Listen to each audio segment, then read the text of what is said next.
Welcome to Hannity, and tonight we are in beautiful Clive, Iowa, right outside of Des Moines. We have a massive, incredible, enthusiastic audience tonight. And in a few short moments, well, the very first 2024 presidential caucus will take place right here in Iowa, unlike the Democratic Party. But in just a moment, the leading presidential candidate for the Republicans, Donald J. Trump, will be with us for the full hour. By the way, unlike fake news CNN, it's not my job to sit here and debate the candidate. We're going to ask him about the issues of the day that actually matter to the people that came out here tonight in the rain and thunder and lightning, the voters, and they will also have their questions as well. Nothing is off the table. And as of now, Trump is not only beating his Republican rivals, but he's also beating President Biden. Real Clear Politics average. Trump is up in a head-to-head matchup there. In the most recent Harvard-Harris poll, has him up by 7 points over Joe Biden.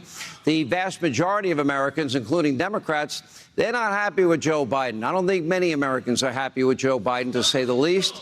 And based on recent polls, voters believe that Biden is corrupt, incompetent, creepy, both mentally, physically, cognitively unfit to serve. By the way, today was no exception. At the Air Force Academy, Biden could not remember the word pilot or fighter pilot. Take a look. By the way, I met with who are those guys that fly over shortly? You heard of them, haven't you? 3 of them are women.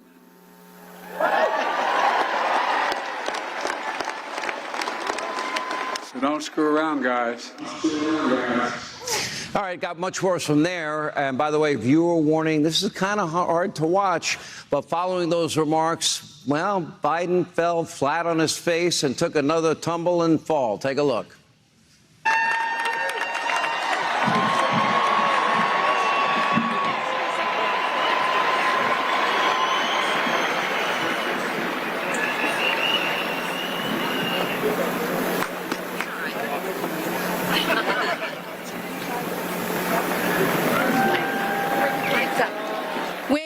Shut. Mr. President, thank you for joining us today. Now, we all hope the president is okay, but there needs to be a serious discussion in this country about his physical fitness, his mental acumen, his ability to serve. The presidency is the toughest job on earth. It requires, well, a tough, capable leader. And you might recall 2024, and we talked about this in past election years, the American people, they will now have a critical opportunity to right the ship that begins right here in the great state of Iowa.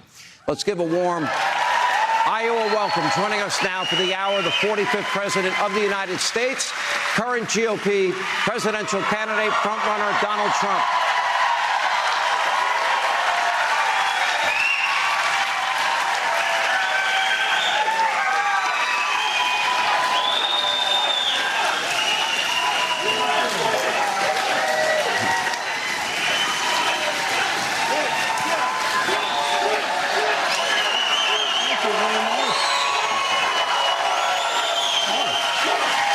That's a nice group. Nice group. How are you?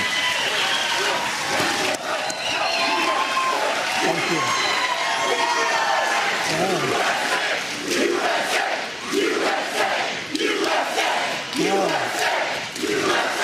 Thank you very much. Thank you. Wow.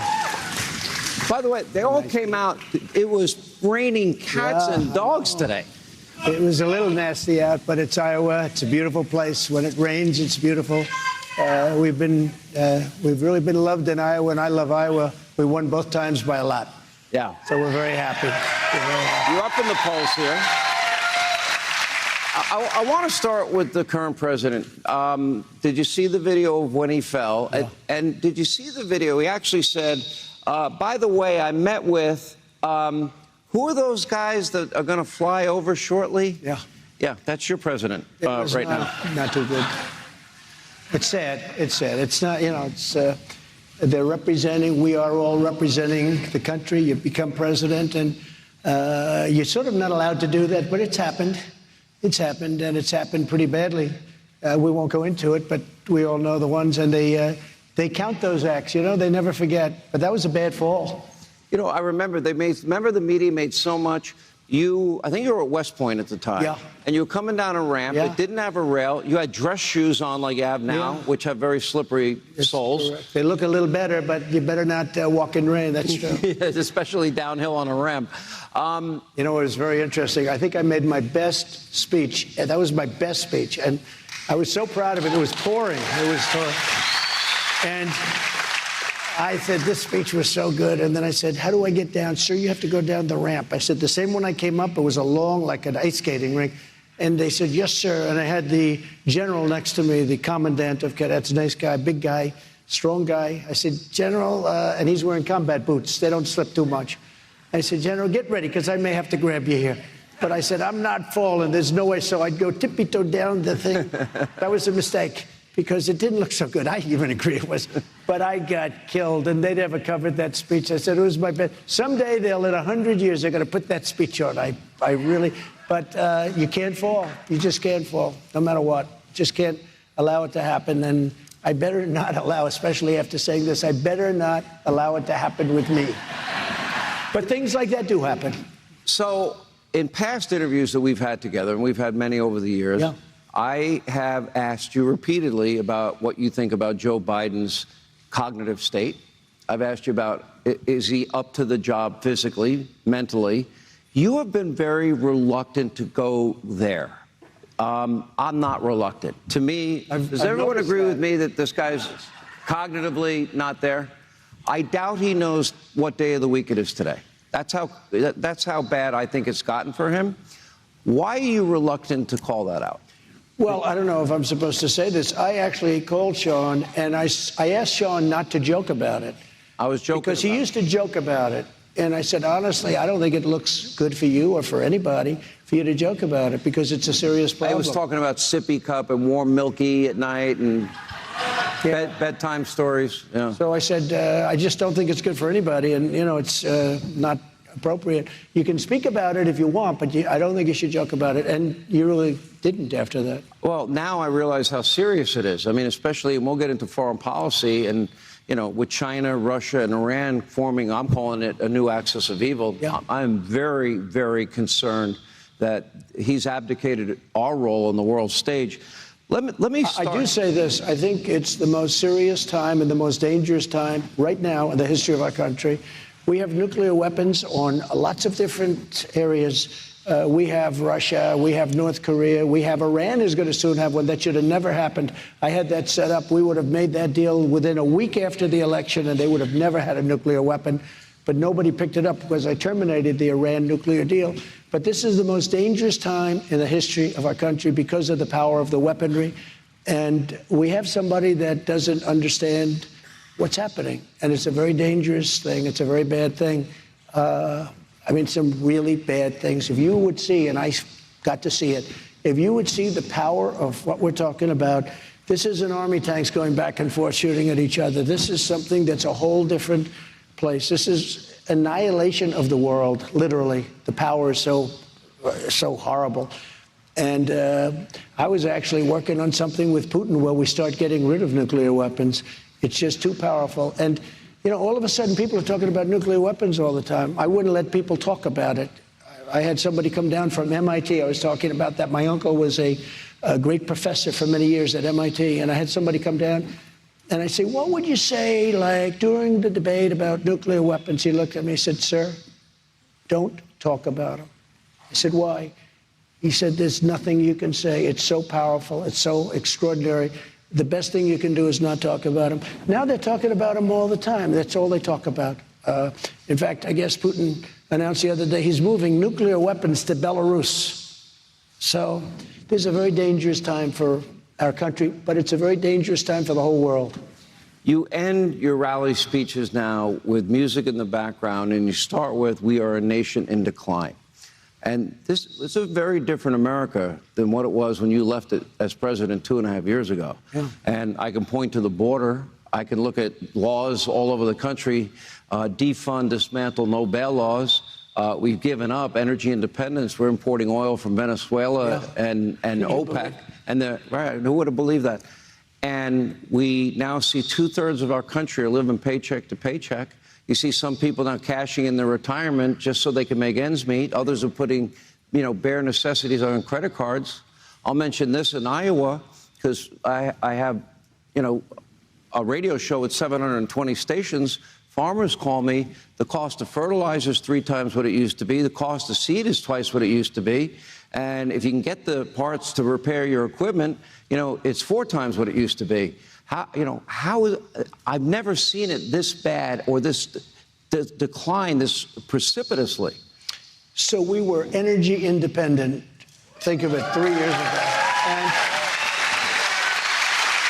And what people don't know is that we have, I call it liquid gold, because it's gold, it's better than gold. We have liquid gold under our feet more than any other nation, more than Saudi Arabia, more than Russia. We're energy independent. Within 6 months, we would have been energy dominant. And we were going to sell energy to Europe and lots of other places. And we were going to make so much money doing it because it's such a big world. It's such a big business. It's all encompassing.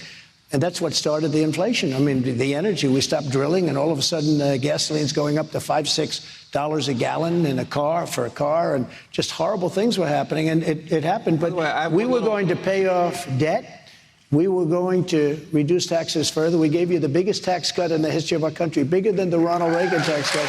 And the biggest, and I think more importantly, Sean, we gave you the biggest regulation cuts. That's why we had more jobs than we ever had before. We've never had anything close. And we did all of that. And then to end that, but we were going to pay off debt.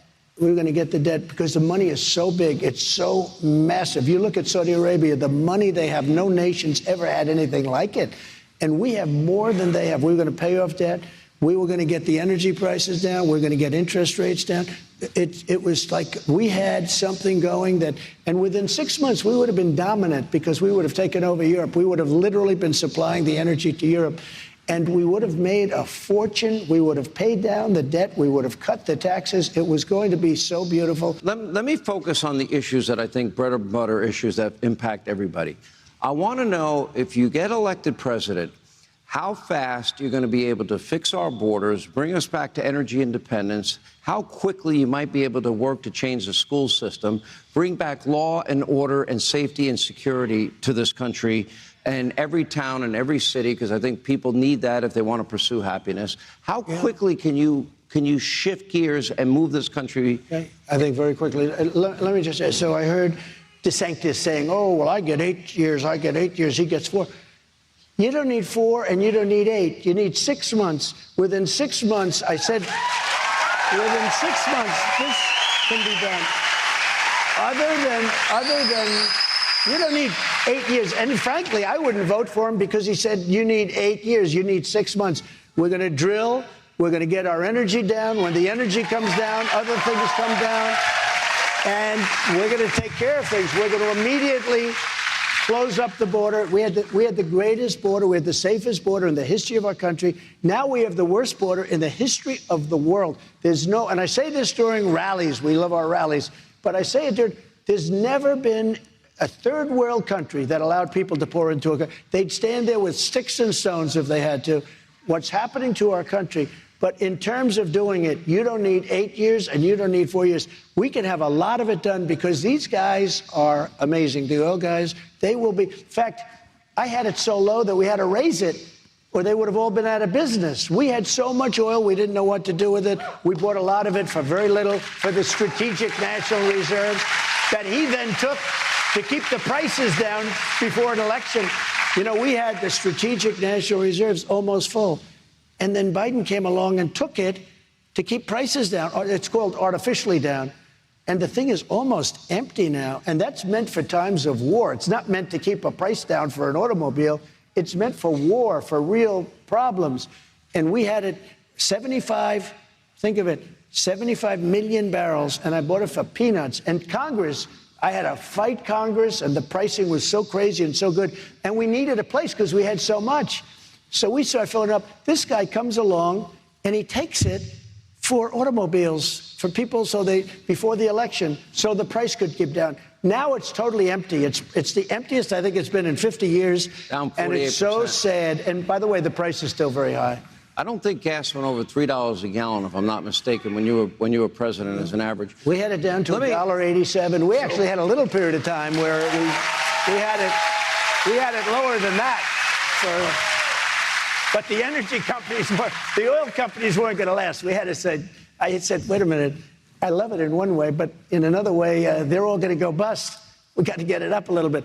But we had it down to $1.87. But we had a period of time where it was much lower than that. It was too low, actually. So we have. That's a good problem, by the way. That's a much better problem than it's at $6 and $7 and $8 and $9. All right, so we have this new, I call it a new axis of evil. Yeah. You have China aligned with Russia, aligned with Iran. Let's start with China. Here you have a Chinese spy balloon. There are no consequences. Here you have, just this week, a Chinese simulator that takes out all of our warships in the Pacific and the China Sea. Very sophisticated. You have a confrontation with a fighter jet of China with our fighter jet. They come, within 400 feet or whatever it was. Joe Biden's defense secretary wants to meet with their defense secretary, and they basically give Joe Biden the middle finger and say no. And you see that there's a growing Cold War with China, who's aligned with two other hostile regimes. And I got to believe that's not a good situation for America right now, because, Putin seems to have no qualms about taking down a drone out of the sky. No consequences for him, no consequences for China. What would you do? So we had a great thing with China, and until COVID came in, then I didn't even want to deal with them. But I had a great relationship with President Xi. But I was charging them tariffs, and if I didn't do, because they were dumping steel like nobody's ever seen anything like it before, destroying our steel mills and our steel plants. And I put on a 50% tariff, and all of a sudden our steel industry was doing good. I did it for washing machines. I did it for dryers. I did it for a lot of things because they were destroying a lot of our businesses. But we were taking in hundreds of billions of dollars. And we're in Iowa. I gave the farmers $28 billion. You know that, $28 billion. And in one of my moments, I said, there's no way I lose Iowa. I gave the farmers $28 billion from China. I took $28 billion. I asked Sonny Perdue, who was the Secretary of Agriculture, and a very good guy. I said, Sonny, how badly have our farmers been hurt by what China was doing? They were killing our farmers, right? Just killing them. He said about $28 billion. I said, that's okay. And I had $28 billion worth of checks written out to all of the farmers of our country. And I said, there's no way I'm going to lose this state. And there's no way I'm losing Nebraska and some other ones. But I've had more people thanking me for that. But think of it. I took $28 billion from China and gave it to our farmers. Nobody else would do that. Nobody else. Vladimir Putin, you have said repeatedly in interviews that if you were president, he never would have went into Ukraine. Would have never done. How do you say that? And then you also have said that if you're president, you can end this very quickly. Yeah. I'd say how? If I'm president, and by the way, this is a much worse position than before it started. Before it started, it was easy. He wasn't going to do it, and I had conversations. And it was always the apple of his eye. I mean, I could see that. But I said, you're not going to do it. And if you do it, we're going to have problems like you've never had before. He understood. I said things. He said, you don't mean that. I said, I mean it 100%. And he didn't totally believe me, but he believed me 10%, and that's all he had to do. He knew that there was going to be a problem. Can I just say, and President Xi, you're implying something here. You basically said I'd obliterate you. Is that what you said to him? I said things that were very bad, very nasty. And kind of like what?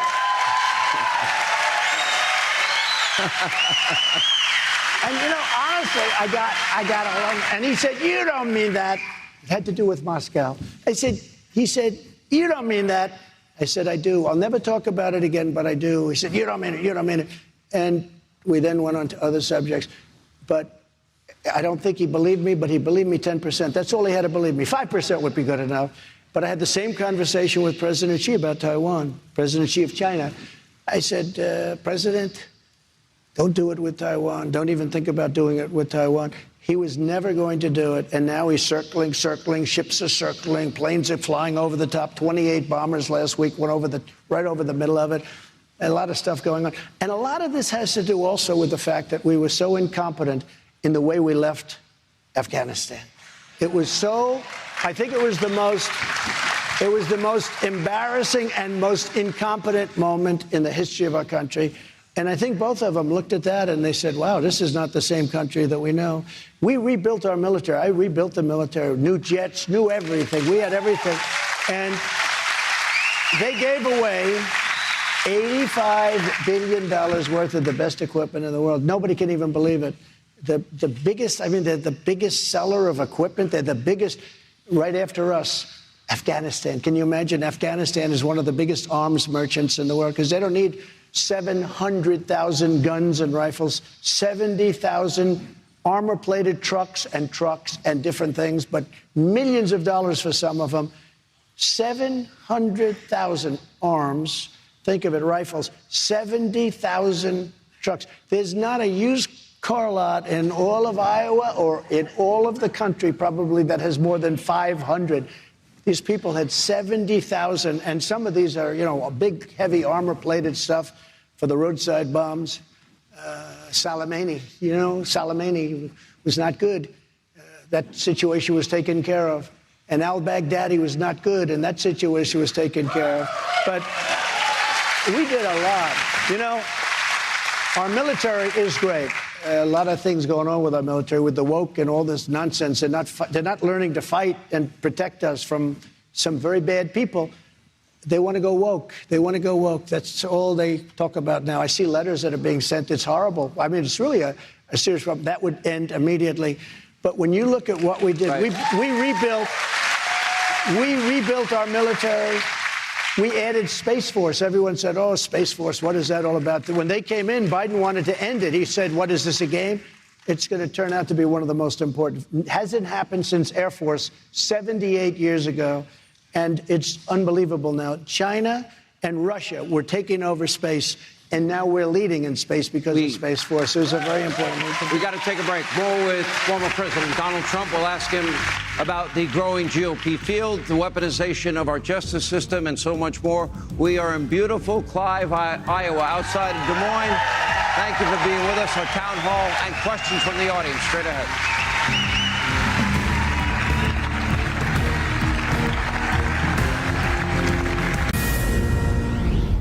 This is a Fox News alert. I'm Chad Pergram on Capitol Hill. The Senate is poised tonight to align with the House and approve a bipartisan deal to suspend the debt ceiling through 2025. It's an accord negotiated by President Biden and House Speaker Kevin McCarthy.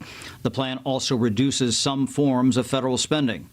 The Senate needs 60 yeas to approve the plan. A coalition of senators from both parties are expected to lend their support to the bill later tonight. The measure then goes to the president to sign. This comes just before the federal government was scheduled to run out of cash on Monday. That's because the government would lack authority to borrow more. Lawmakers worried about a potential market shock had Congress failed to act. This is the first big debt ceiling debate since 2011. This is a Fox News alert. I'm Chad Pergram on Capitol Hill. Now back to Hannity.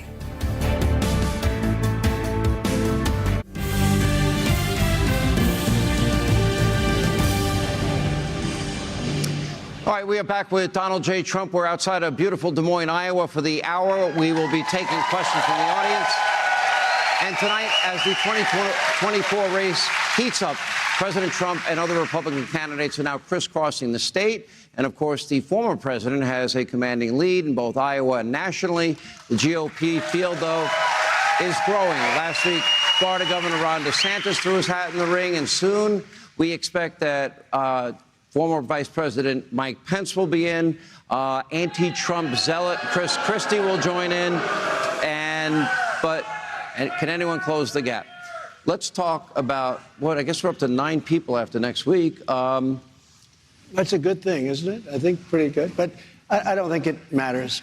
I don't know why people are doing it. They're at 1%. Some are at 0. I hear Chris Christie's coming in. He was at 6% in New Jersey, which is, I love New Jersey, but 6% approval rating in New Jersey. What's the purpose? And he's polling at 0. And others are, I call him Ada Hutchinson. I don't call him Asa. I call him Ada Hutchinson. I gave him a little name for some reason, for certain reasons. But this guy, nobody knows who the hell he is. Never good. And some, it's fine, but I don't understand what they're doing. Now, maybe there's something wrong, but when you're at 1% or less, 1%, it says 1% with an arrow pointing left. There's one guy who's at 0 with an arrow pointing left. That means he's at less than 0.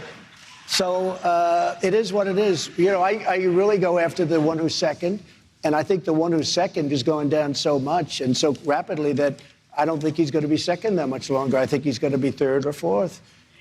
He had a very bad day today. He got very angry at the press. You're not allowed to get angry at the press. Let me. At the fake news, he got angry. So you probably became in history the most investigated president of all time. Times 10. Okay. So. But if my poll numbers went down, it would all end. Every time my poll goes up, I say, oh, this is a problem. But we had a poll today that showed I was 44 points above number 2 and beating Biden by 11 points. Beating Biden by 11 points and beating Biden by 15 and 16 points in some of them. And he's not doing well against Biden. Let me ask you, because we can't take a chance of this election.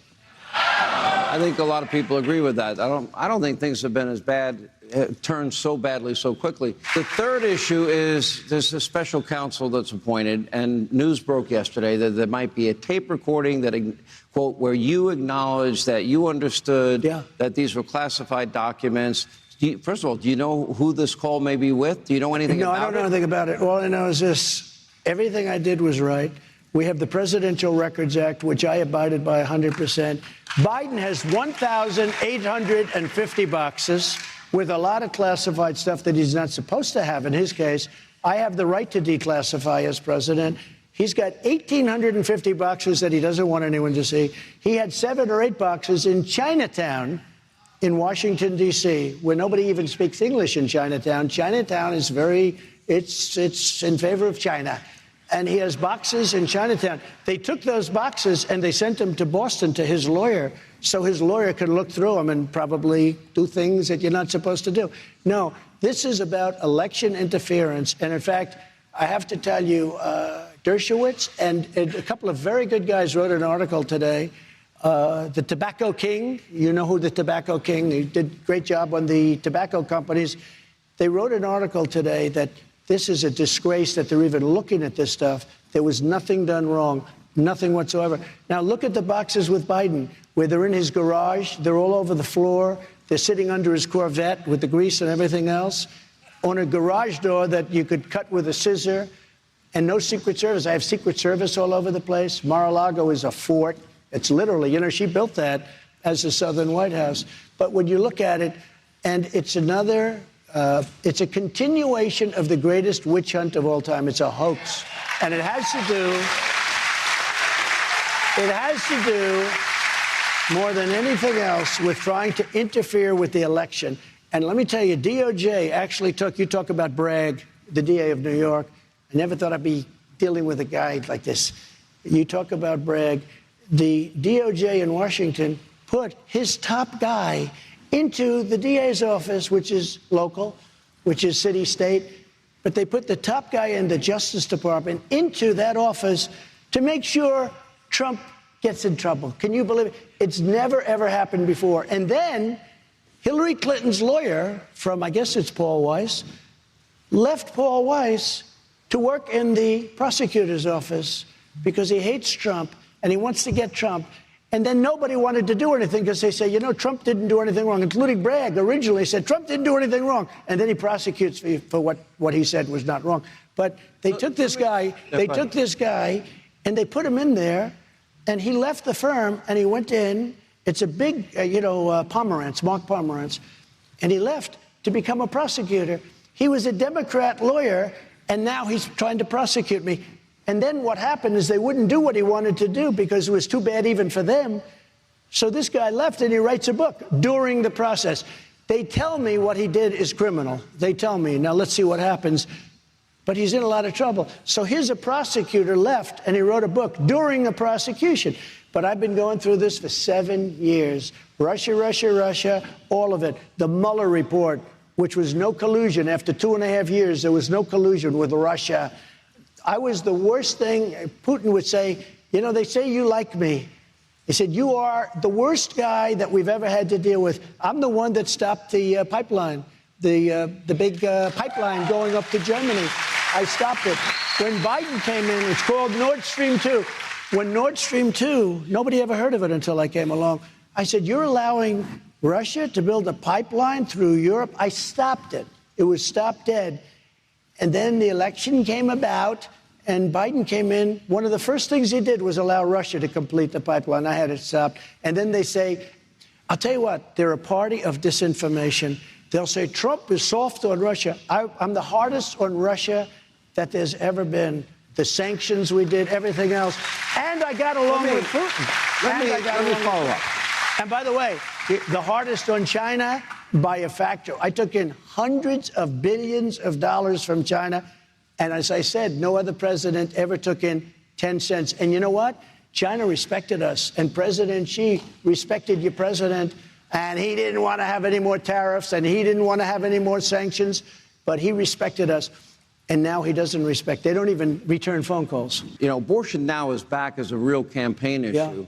Yeah. And then issues I didn't think when I started my radio career in 1987 I'd be talking a lot about, but education, kids, gender identity classes, CRT.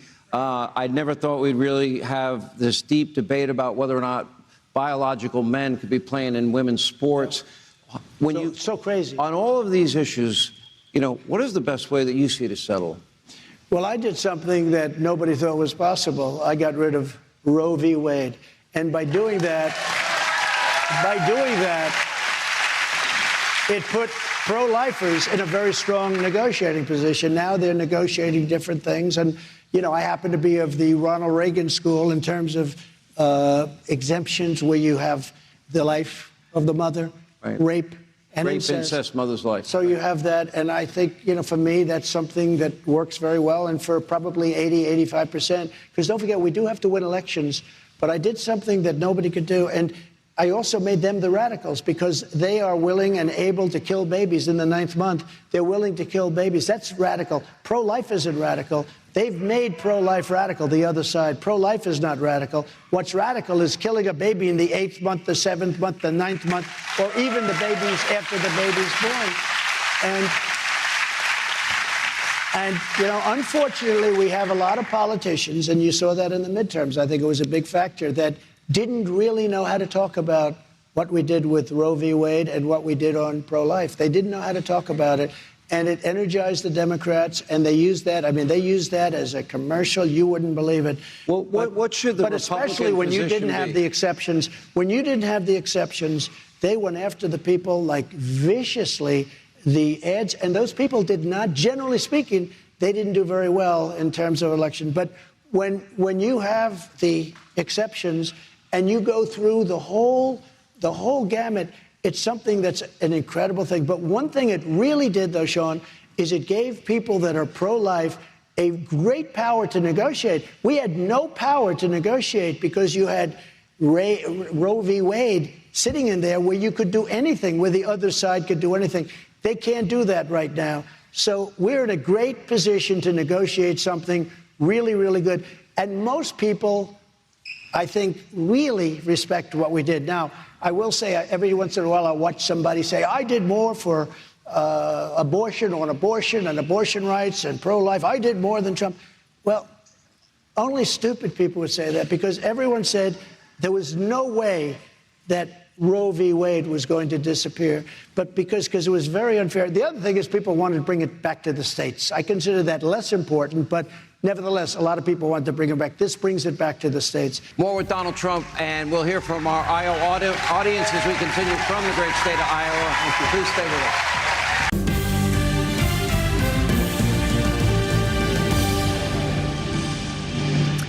All right, welcome back to Hannity. Hello, Iowa. Thank you for being here. Now, according to a recent Harvard-Harris poll, the majority of Americans now believe, quote, Joe Biden was involved with his son in what is an illegal influence peddling scheme, and yet As far as we know, despite a mountain of evidence, now the FBI had Hunter's laptop since December of 2019. The FBI and the DOJ, they refused to investigate, quote, the big guy who Hunter complained he had to give half his income to. And on the other hand, there is no shortage of witch hunts against Donald Trump, which we were talking about a little bit in the last segment. Now, the 45th president of the United States is back with us for reaction to all of that. This goes to the heart of Jim Jordan's investigation. Is the FBI politicized? Is the DOJ weaponized?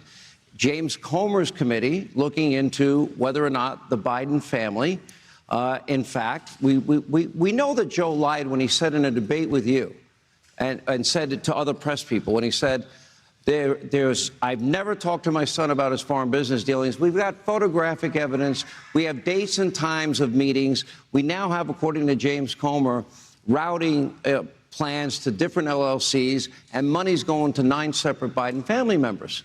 And they're looking for one particular document where $5 million was exchanged for an act that they claim that Joe Biden may have committed in exchange for this deal. Yet how come nothing happens to them? Well, they're being protected, and it's a one-sided system. It's a very unfair system, but they're being protected. Look at the time that Biden said about the $1 billion to get rid of the prosecutor. Now, can you imagine if I said that? $1 billion to get rid of the prosecutor. You talk about tape. That's on tape. That's so illegal, what he said. It's America's money. We're not going to give you $1 billion unless you get rid of the prosecutor that was prosecuting his son and his son's company, even though his son didn't know anything about energy or anything else, and he's on the board of an energy company, getting paid a fortune, by the way. No, the whole thing is crazy what's going on, and it's so bad because it makes them look so bad. You know, we talk about borders, we talk about elections, but you can add our justice system. If it's corrupt, if the people think, if there's any perception of being corrupt, and when you look at all of this criminality, like the laptop has so much stuff on it, it's so bad, it's so evil, and yet they don't want to do anything. It even affected the impeachment, because impeachment hoax number 1 and 2, if they read the laptop and they had the laptop, should not have proceeded, because I was right, and it should not have proceeded. A lot of people said that, but it is a dual system of government. There's a dual system of you talk about law and order. You can't have law and order in a country where you have such corruption. And the corruption is, and they fight so hard not to give the papers. Yeah. With me, they make up papers. They fight so hard not to give a document. Now, how bad can this document be?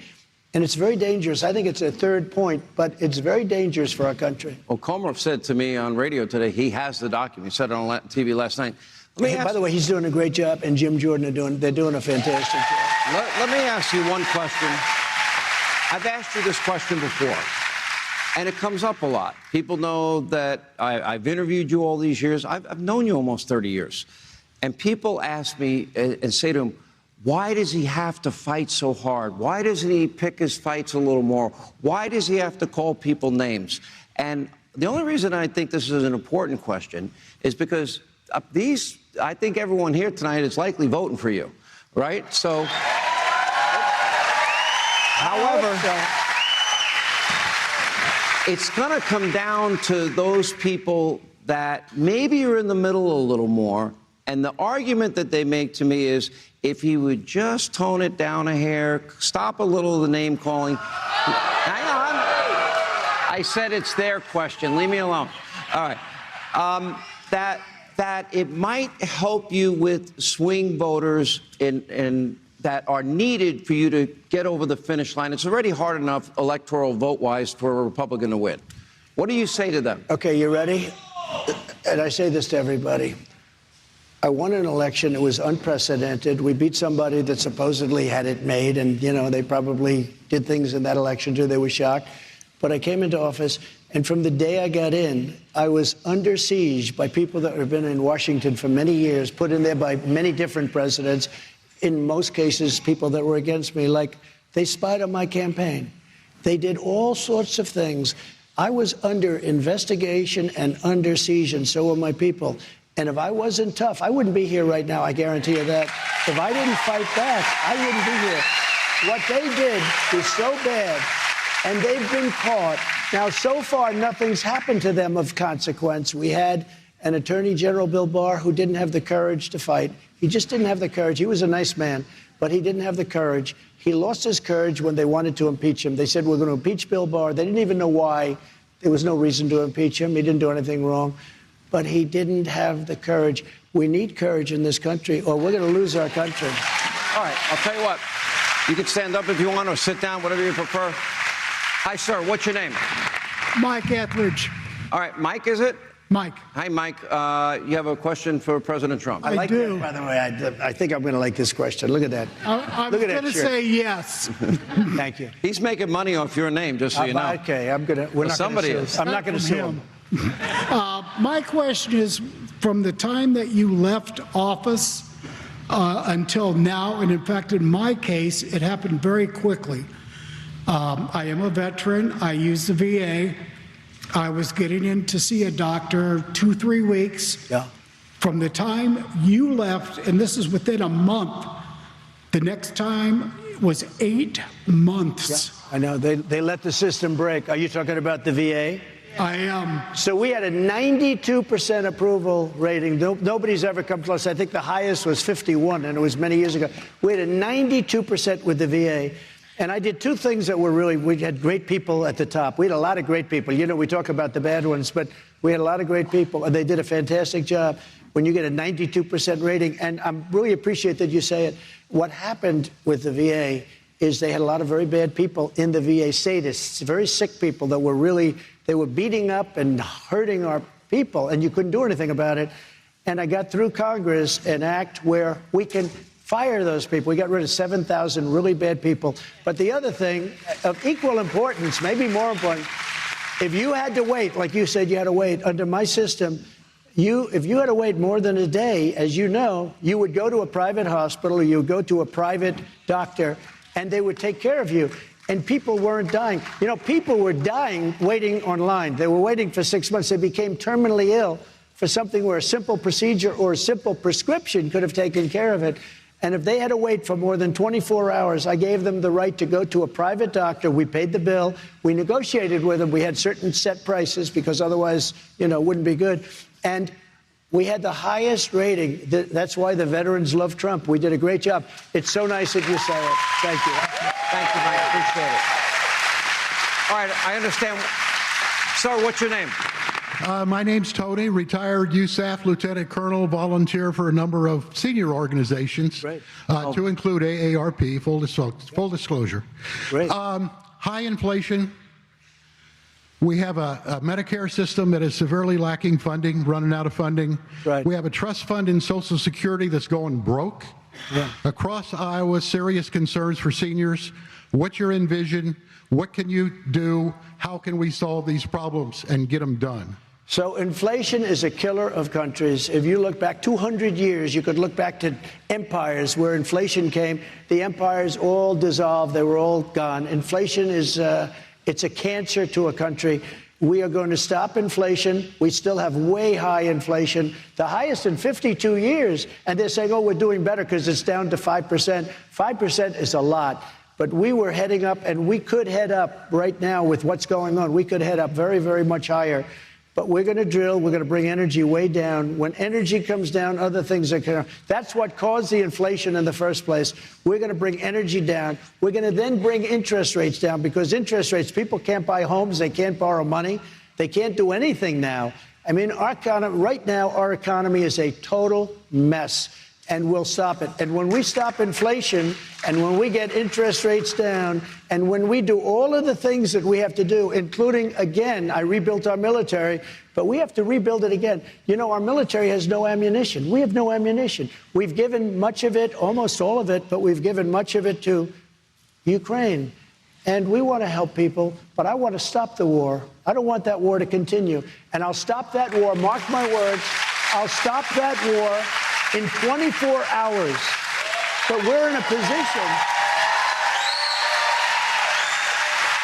Mr. President, let me ask. Serious question. How do you stop that war in 24 hours? I know both. And frankly, Zelensky was very good because he was part of the phone call.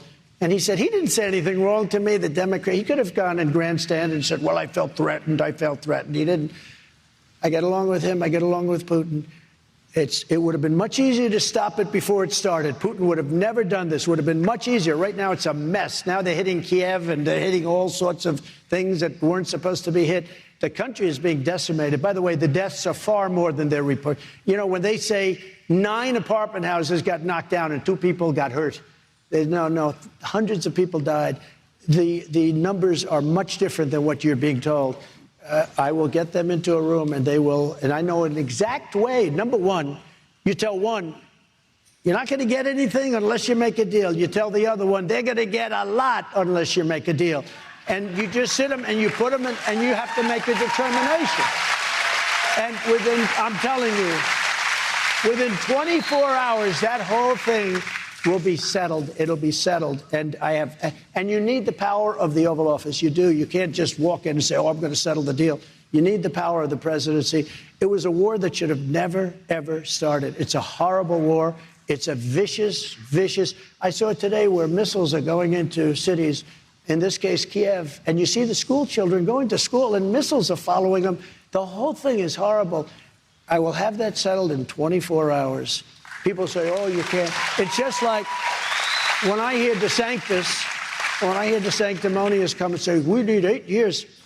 Again, if he needs 8 years, don't vote for him.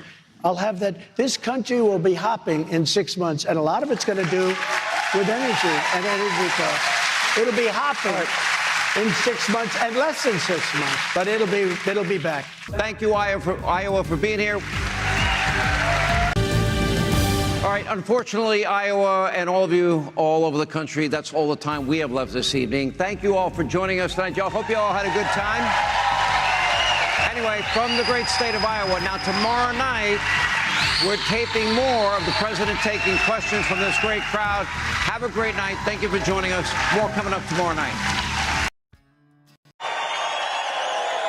And welcome to Hannity, and we are in beautiful Cedar Rapids, Iowa. Hi, Iowa. How are you?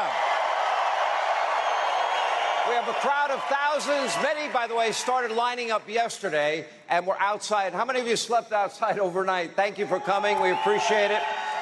To get a spot inside today, but they're not just here to see yours truly. Boo. Sorry. No, in a moment, the 45th President of the United States, current GOP frontrunner, Donald J. Trump, will join us for an exclusive town hall. We have a lot of ground to cover tonight. Now, today we learned that Biden's Department of Justice is likely pursuing even more charges against President Biden's chief political rival. According to Donald Trump, through Truth Social, he said Joe Biden's DOJ sent a letter that I am the target of the January 6th grand jury investigation and giving me a very short 4 days to report to the grand jury, which almost always means an arrest and an indictment. Now, tonight, President Trump is vowing to fight any and all politically charged indictments. And if elected, he is also planning to completely reform America's two-tiered system of justice and weaponized justice system. So without further ado, joining us now to explain for the full hour tonight, the 45th President of the United States, Donald J. Trump, is with us.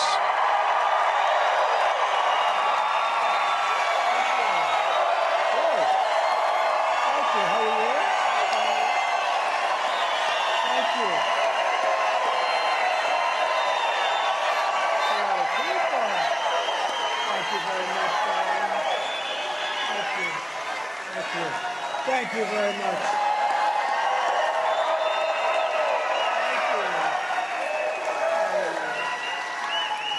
Thank you. Hi, Sean. Mr. President, great to see you.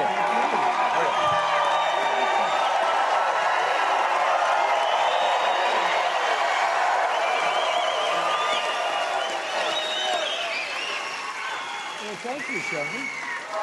You know, I came out here and they started chanting Trump, and I said, my name's Sean. Well, you know, if you like, you can grab a seat. If you don't want, you want to stand, we can stand. Whatever you prefer is fine with me. We'll stand later. All right. Thank you for doing this town hall. It's great to see you. You look well. You look healthy. Feel good. Feel good. Let me ask you just a basic fundamental question. You have all of these never-ending attacks. Yeah. And you released on Truth Social earlier today that that you are a target of this January 6th grand jury. My first question to you is, it doesn't seem to bother you like I think it would bother so many other people. What is it about you that it doesn't? No, it bothers me. It bothers me for everybody in this incredible sold-out audience, and it bothers you. I got the letter on Sunday night. Think of it. I don't think they've ever sent a letter on Sunday night. And they're in a rush because they want to interfere. It's interference with the election. It's election interference. Never been done like this in the history of our country, and it's a disgrace. What's happening to our country, whether it's the borders or the elections or kinds of things like this, where the DOJ has become a weapon for the Democrats, an absolute weapon. And it seems that every time my polls, we're leading by a lot. And we're leading by a lot in a place called Iowa, a lot. And not only with the Republicans, but we're leading against Biden by a tremendous amount. They haven't seen anything like it. And they feel, I guess, they want to try and demean and diminish and frighten people, but they don't frighten us because we're going to make America great again. That's all there is. We're going to make our country, Sean, is a mess. You know it better than anybody. I mean, frankly, your reporting is incredible. I'll be honest, I have never been more fearful of the state of this country than I am right now. Yeah. Fearful about the economy, foreign policy, our future, our kids, our grandkids. I've never been this way. Well, you look at Biden with these leaders, and they're at the top of their game, and they're looking at each other like they don't even believe what's happening. Our country is no longer respected. Think of it.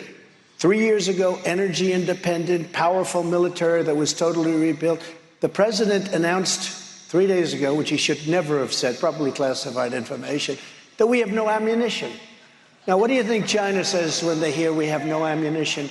No, it's a very, very sad thing. If you look at the worst border in history, we had the best border in history. We had 3 years ago the best border we've ever had. We built hundreds of miles of wall. We got Mexico free of charge. They say about Mexico. Mexico gave us billions of dollars worth of soldiers for years, 28,000 soldiers guarding our border. We had the best numbers we've ever had. Today we have, I think, the worst numbers in the world, because I don't think there's any country in the world that would stand for what's happening to us, with millions of people flowing in from, by the way, mental institutions, insane asylums. They don't like me using those names, insane asylums. But we have very bad, very sick people, very ill people coming into our country, prisons and jails all over the world. And it's not the 4 countries that we sort of consider neighbors. It's all over. Last week, we had 129 countries, representatives of people that came into our country illegally. And we're losing our country, and we're losing the spirit of our country. But I will tell you, make America great again, and MAGA, and America first, and all of these things that we talk about. There's never been more spirit. Look at this crowd. There's never been more spirit than we have right now. 2024.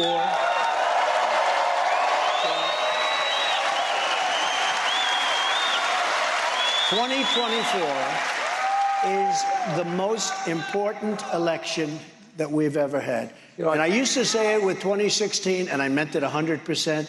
But we're going into almost a communistic state, and I think maybe we're even there. When you look at what they're doing with, you could call it fascist, you could call it Marxist, you could call it communist. What they're doing, like with the Department of Justice, they've totally weaponized it. It's weaponized like we've never had this before. It's not only me. Catholics, you see what's happening? Parents at school boards, they're being harassed by the Justice Department, by the FBI. Nobody's ever seen what's happening right now. And we have a guy, the head of this country. It's probably not him. It's people around him. They have people that are vicious and smart and have horrible ideas for our country. So it's really the people, in my opinion, because I don't think this guy can put together 2 sentences. I watched him last night. He's almost incapable of talking. And, we have... I'm not sure he knows today's Tuesday, sir. Well, we have a problem. We have the potential of a war beyond the war with Russia and Ukraine, and that would have never happened before. By the way, if I were president, that would have never happened. If I were president, Ukraine and Russia. I want to get to that. You know, I came here today and I watched the 2 hours with Mark Levin. I watched your hour with Tucker. I watched your hour with Brett Baer. You did 2 hours with me. I watched you on Maria. I watched your interviews, and on fake news CNN. I watched that too. Well, that was a good one. That was a good one. They had a town hall. That was a Trump They classic. ended up firing the head of CNN. And they got the highest ratings in 11 years, and they fired. It's supposed to be the opposite. By the way, you might want to start a show, and at the end of every show, say to somebody, "You're fired." That would work, right? You're fired. All right. But I wanted to talk about the problems and the solutions. In other words, identify the problems and the solutions. Okay. We cannot ignore today's events, today when you put out your Truth Social post. And by that, I want to talk about what is clearly now what the Judiciary Committee under Jim Jordan is looking into, whether or not our FBI and our Department of Justice have been weaponized and politicized. And I have two headlines here. You know, FBI tipped off Biden team, Secret Service, about plan to interview Hunter, according to a supervisory agent who retired. Tomorrow, there will be another IRS whistleblower, just like this man, Mr. Chapley, who came out and said, no, he should have been indicted on felony charges, and I've been doing this, meaning Hunter Biden. Then I can take you back, and you know that I covered this every single night, and my show was vindicated on the issue of Trump-Russia collusion that never occurred. The Durham report corroborated it, the Horowitz report. It's a long way of me asking this very simple, basic question. And that is, if you look at Hillary Clinton and the way she was treated, no prosecutor would prosecute, 33,000 subpoenaed emails deleted, devices destroyed. Then her dirty dossier. And that dossier was used to get 4 FISA warrants. And then you look at the FBI in 2019. They had Hunter Biden's laptop in December of 2019. They verified it in March of 2020. And yet FBI agents in the months leading up to that election were meeting with big tech companies, telling them, according to Yoel Roth, the former Twitter integrity site head, telling them that it might be about Joe or Hunter.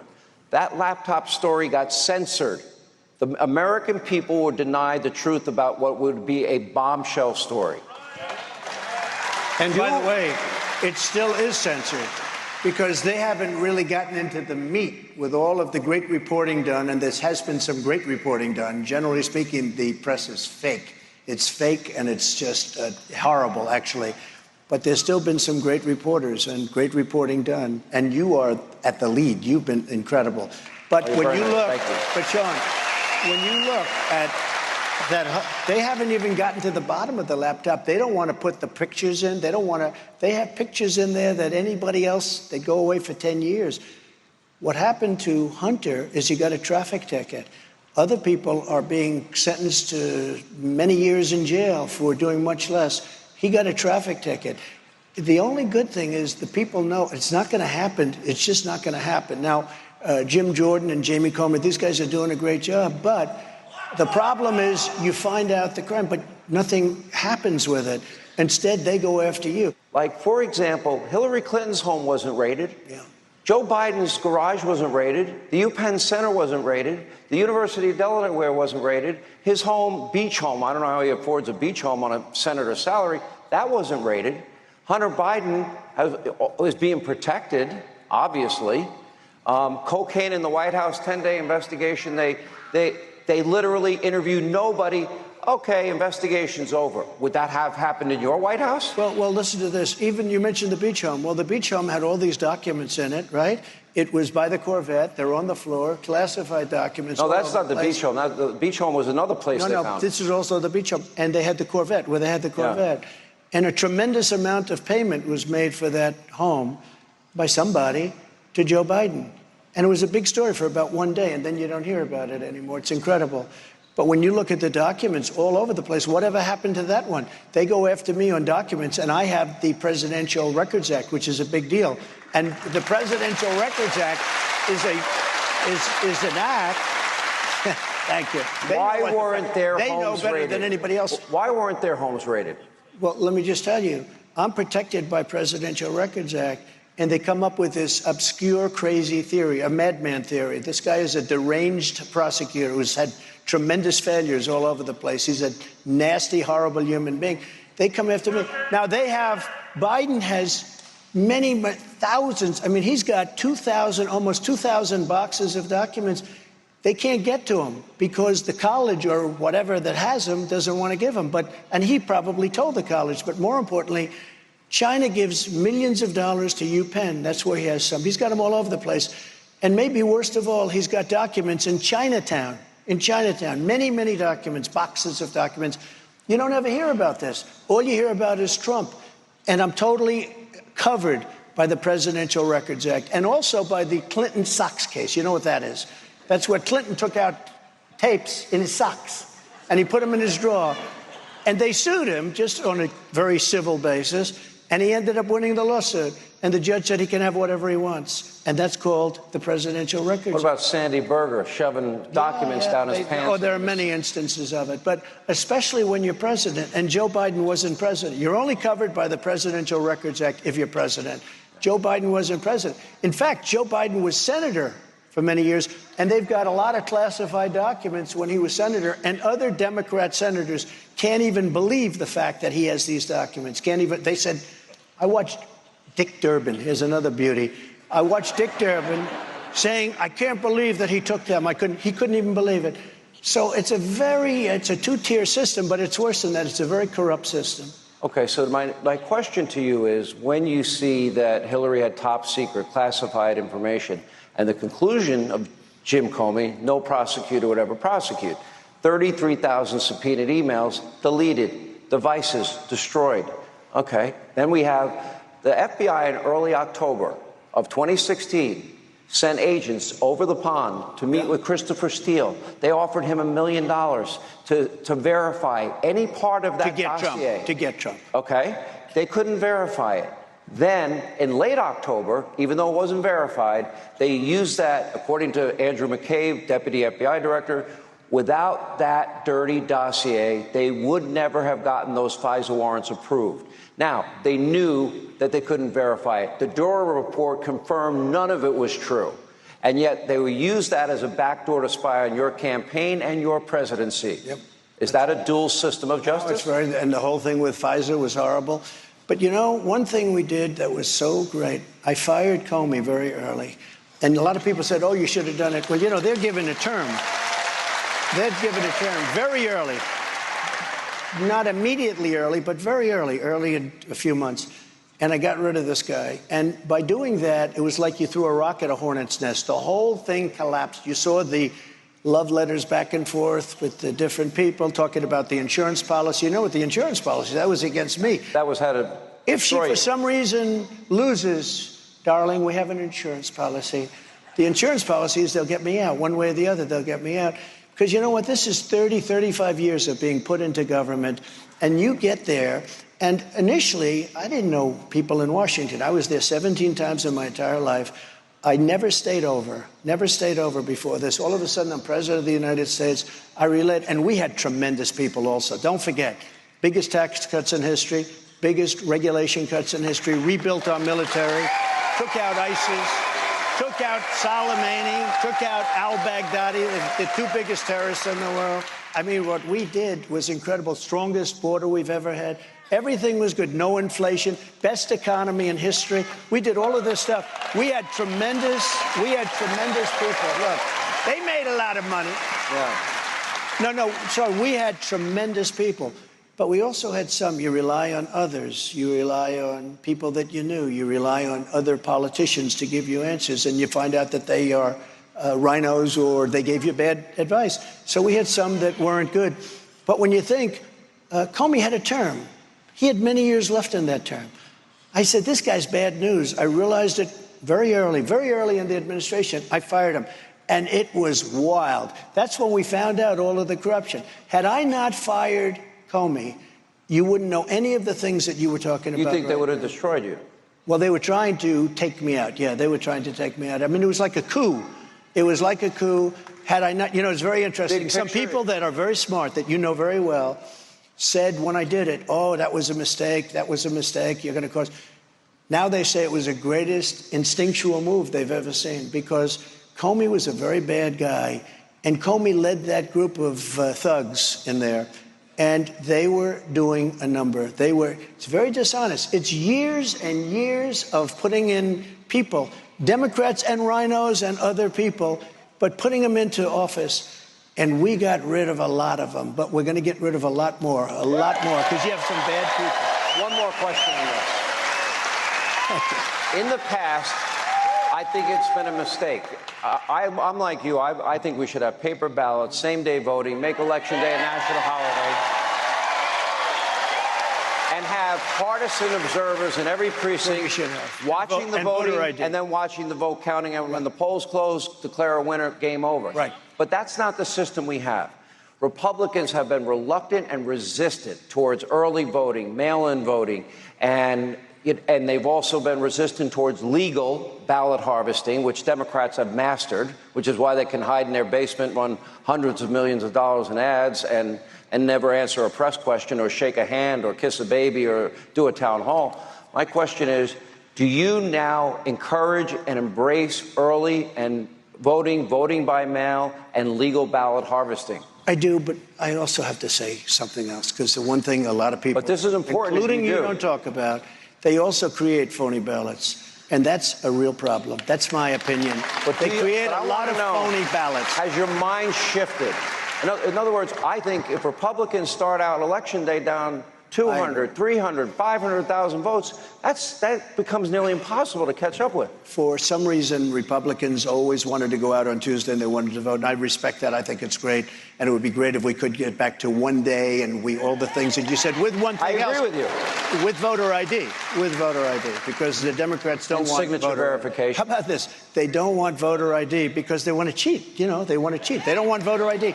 Even the Democrats, regular Democrat people, want voter ID, but the leaders don't because they can't cheat. The one thing we have to be very careful of is phony ballots. Everything you say is great, but they create ballots. That's my opinion, and that's the opinion of a lot of people. Will you encourage your voters, based on the system we have, to go along with the system of early voting and voting by mail? Because I will. I think if you don't, it's a big mistake. No. I will, but those ballots get lost also, Sean. They send them in, and all of a sudden they're gone. Those ballots get lost also. The answer is I will, because you would like it. But you know what? Can I be honest? For me. Okay. But I got to take a break. But Sean, a lot of bad things happen to those ballots also. They're sent in early, and all of a sudden, where are they? Look. We have very corrupt elections. We have no borders. If you don't have borders and if you don't have good elections, you don't have a country, and that's where we are. But I'm okay with it. By the end of this year, we'll probably have, under Joe Biden, nearly 8 million illegal immigrants since he's been president. Quick break. More of our exclusive town hall with President Donald J. Trump straight ahead. We're going to take questions from you. As we continue, we are in Cedar Rapids, Iowa, with the 45th and possibly 47th President of the United States. Donald Trump is with us.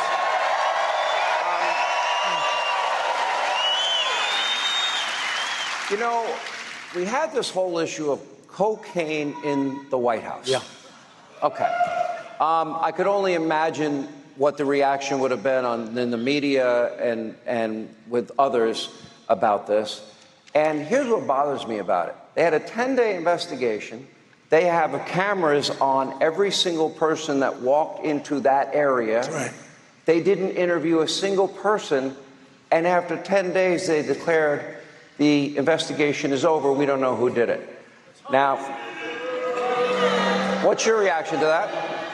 So I know the area very well. It's very private, actually, in a true sense, and they probably have more cameras. First, there was 3 different locations. Yeah, well, they don't even know what location, and they also said the Bidens weren't there, and they were there. It turned out to be, false. A lot of false reporting, a lot of misinformation. They dis and misinformation, right? Nobody's ever explained the difference, but let's assume they're pretty close. You have more cameras in that area than any place probably in the world. You have the Situation Room. The Situation Room, I never even thought of it in terms of this, but probably the most important room anywhere in the world. There's no more important. Wars are decided, nuclear's decided, weapons are decided. It's been there. There's nothing more important. They have cameras. That's where you decided to take out Soleimani. That's where you decided to take out Baghdadi and associates. Right? Defeat ISIS. Don't forget, we defeated ISIS. I was told it would take 3 to 4 years to defeat ISIS, so we probably couldn't do it. I did it in 4 weeks, less than 4 weeks, right? And took out the worst. But the Situation Room is very heavily guarded. They know they know everything. The other thing, I have a great respect for Secret Service. I deal with them all the time. They are really incredible people. And Secret Service knows what's happening. They know what's happening. So I think it's very disappointing that after just a few days I was over. That's a big deal. Cocaine. Now, the cocaine, as they say, could have been worse. They could have gone to the bioweapons. They could have gone to a lot of other Anthrax. things. But cocaine's pretty bad if somebody's taking cocaine and making decisions. What if there was fentanyl in it? What if it was anthrax? Well, it could have been a lot of God things. forbid. It could have been a lot of things. And they have cameras, and I would imagine it doesn't stop here. But Secret Service is so incredible. They don't get enough credit. And they're under the orders of other people. But I think Secret Service would be able to tell you the real answer. But you can't have a thing like that. The most embarrassing thing for our country, we were respected. 3 years ago, this country was respected. And Putin knew he couldn't do it, and President Xi of China knew he couldn't do it. You know, I gave Iowa and farmers, the farm states, $28 billion from China. $28 billion. That's why I said, you know, I go around. I don't want to be too boisterous on this because you never know, right? But I said, there's no way I can lose Iowa, Nebraska, any of these states. There's no way, because I gave the farmers $28 billion from China. No person, no president's ever gotten 10 cents from China. I got hundreds of billions of dollars, and I went to the Secretary of Agriculture. How much has, I think they obviously got a check.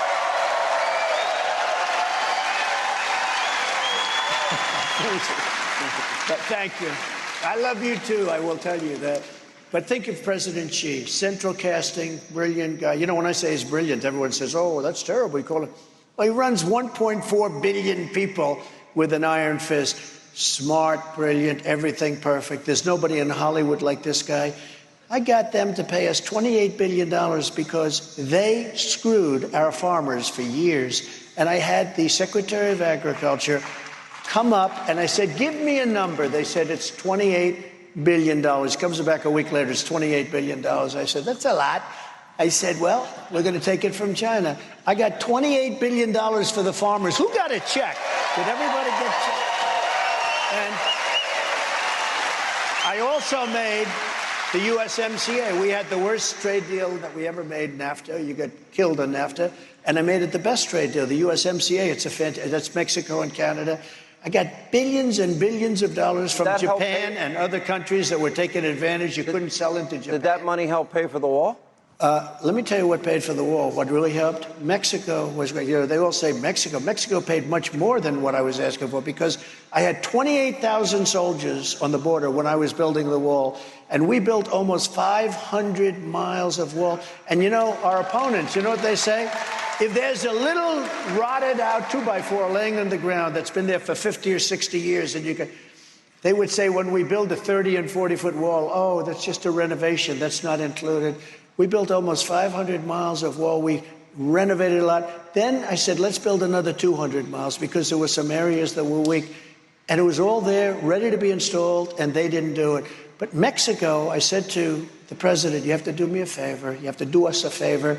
We need 28,000 soldiers on the border, Mexican soldiers. He laughed at me. And, you know, I have a very good relationship with him. But he said, but why would we do that? Because they're coming in through Mexico. You have to stop them from coming in from Mexico. They're coming in caravans. He said, we can't do that. Then he had a representative come to see the State Department person. The State Department person said, you know, I've been doing this for years. We've always asked for a lot of different things, like remain in Mexico.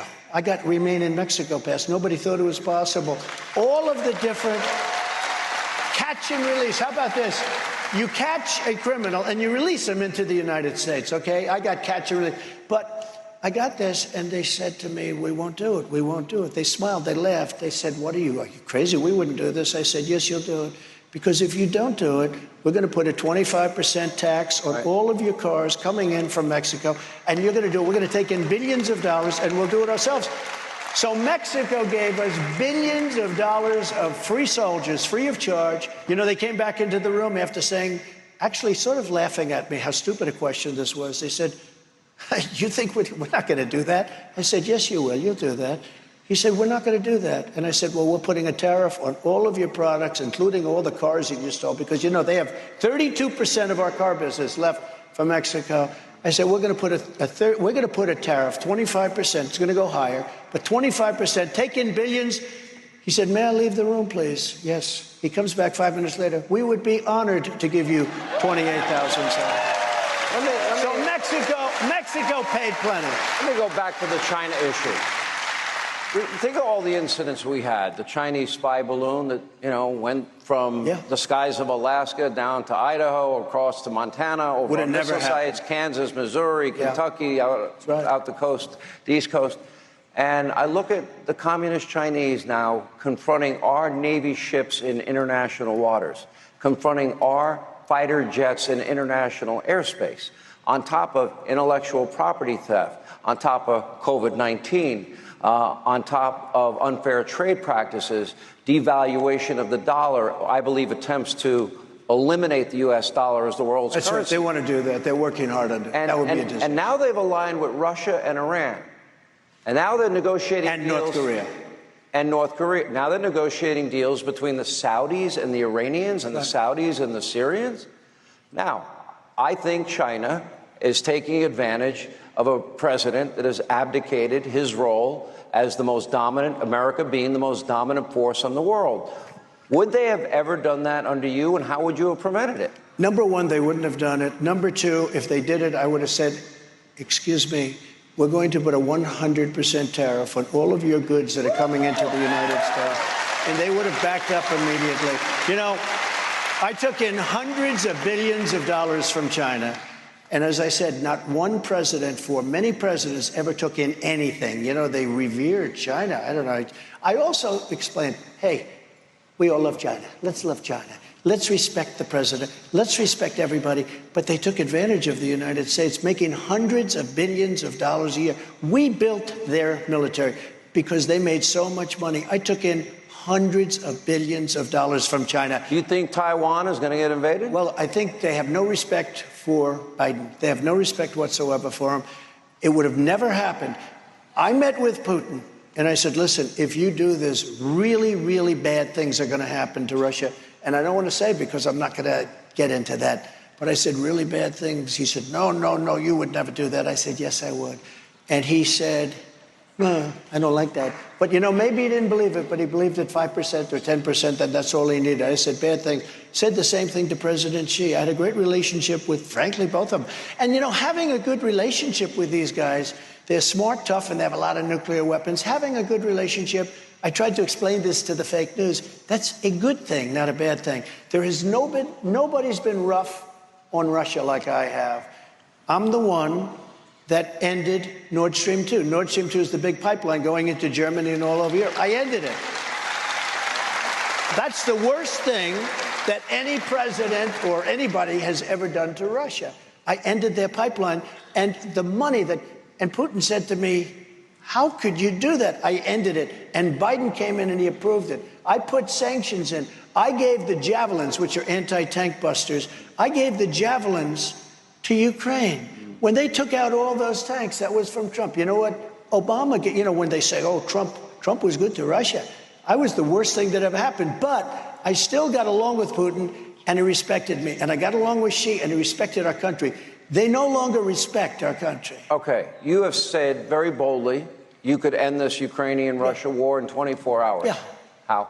So I know Zelensky very well because he was very honorable with the fake phone call, impeachment hoax #1.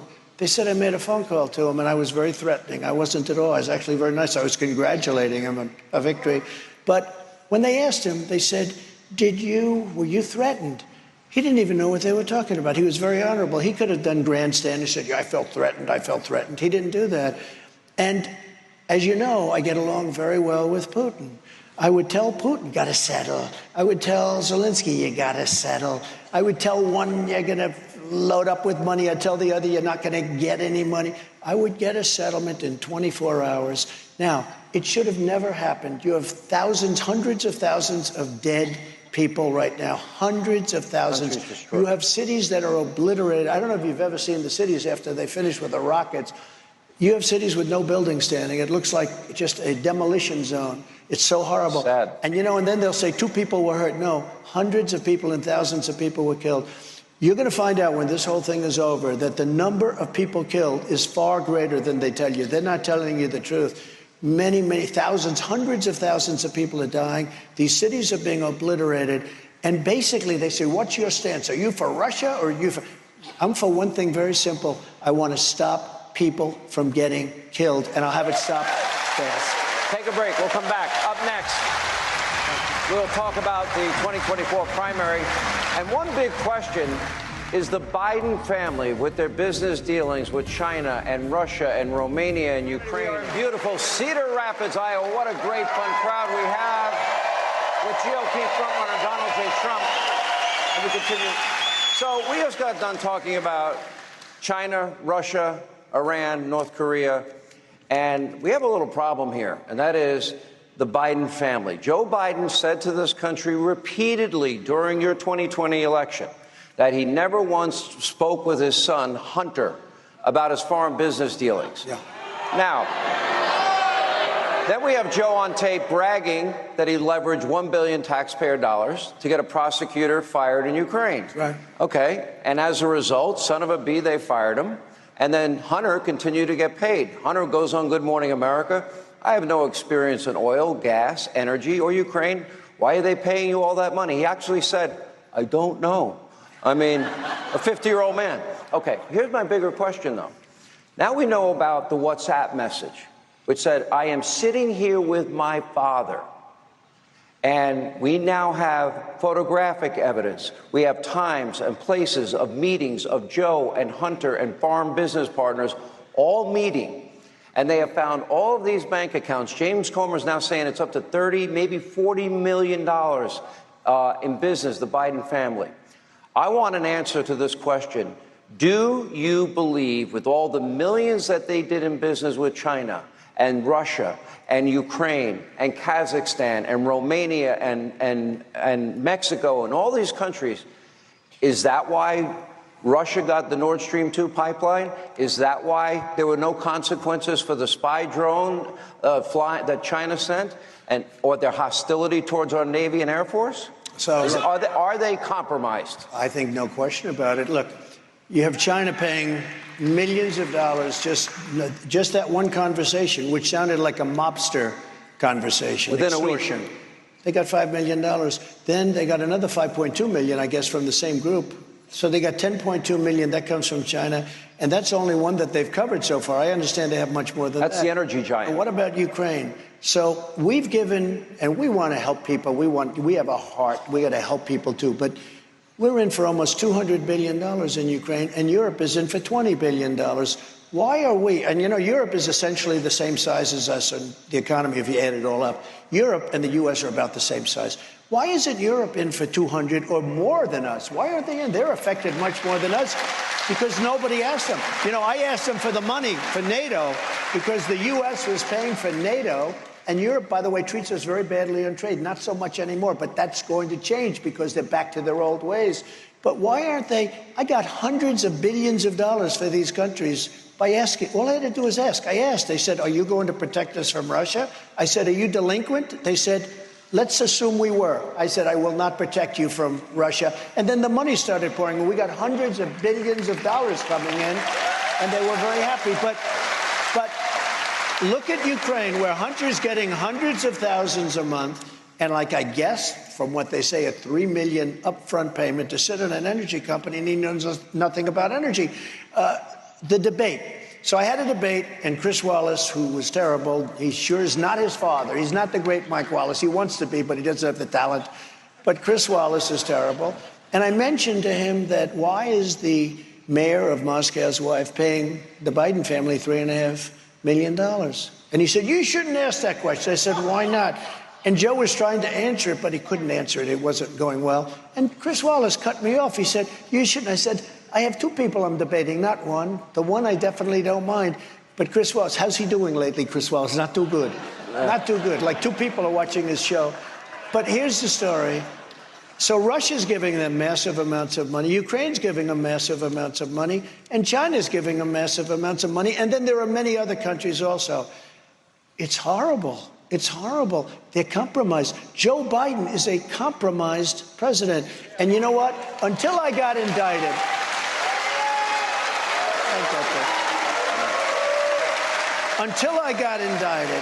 I had such respect for the office of the president. I didn't want to say things. I would do numbers in him, and but not like this. You actually yelled at me once for being too tough on him. No, I thought you were joking too much. I thought you should take it seriously because I think it's a very I talked serious about problem. Joe and his he's a cognitive mess. Everyone agree? Yeah. So No, but Sean was making sort of comedy out of it, and I said, honestly, Sean, it's a serious problem because we're in the nuclear age, and we have a man in charge of our country. You were right. Who doesn't have a clue. And I said, there's nothing funny about it. And I did tell him that. There is nothing funny. And he sort of changed a lot. And by the way, this man's doing very well on television. I don't know if you watch ratings, but his ratings are very good. I'll have to. Because he never says. I always say, why don't you take a commercial saying how successful your show is, how good your ratings are? It doesn't matter. It doesn't matter. But he's a good man, and he loves this country, I can tell you. But they are compromised. Sean, we have a compromised president. China gives him millions of dollars. If he's given Biden millions of dollars, he's compromised. Now, that's only the stuff they found. There's a lot of other things, and there'll be some things that you never find, but there's a lot of other things. So he's getting millions of dollars illegally from China, and then you say, hey, they impeached me over a phone call that was perfect. Why aren't they impeaching Biden for receiving tens of millions of dollars? Why isn't he under impeachment? I know we're at a point where 60-some-odd% of Americans are living paycheck to paycheck. Yeah. In my early adult life, I lived paycheck to paycheck. I could barely pay my rent. That was for a number of years. I know what it's like. It's not fun. We have the average American now has $54,000 in debt. Biden inflation has cost the average American household over $10,000 a year. We can't afford this, on top of $37 trillion in debt.